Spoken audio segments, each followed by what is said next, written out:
Khamenei regime security forces are trying to blind protesters. Doctors are documenting the use of particularly brutal methods by security forces to disperse protests, resulting in mass injuries and serious wounds. Mass protests in Iran began on December 28, 2025, and spread to several cities across the country. According to media reports, the protests took place against the backdrop of a deteriorating economic situation, including rising inflation, rising food prices, and a weakening Iranian rial.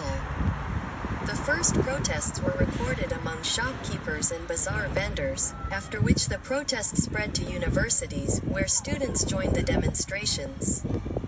And the demands put forward took on a political nature.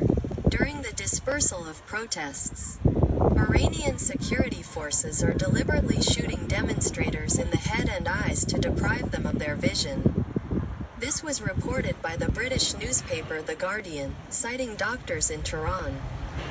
According to doctors, even when using pellets, security forces are aiming for the face. One ophthalmologist documented over 400 gunshot wounds to the eyes in one hospital alone. In many cases, the victims had to have their eyes removed, resulting in complete and irreversible blindness.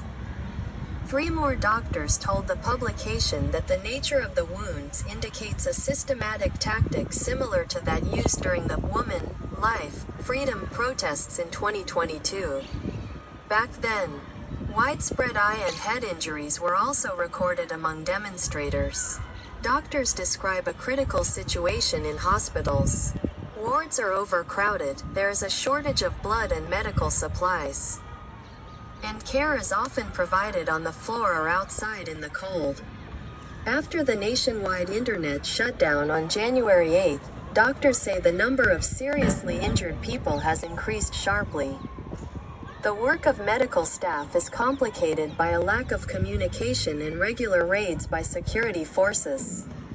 According to sources, security forces periodically break into hospitals and take wounded protesters to an unknown location.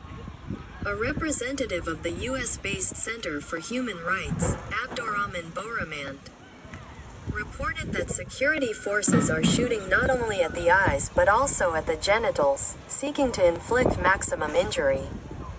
He added that at least one young woman is in critical condition after being shot in the pelvis. Iranian authorities, for their part, blame the violence on the protesters themselves and claim the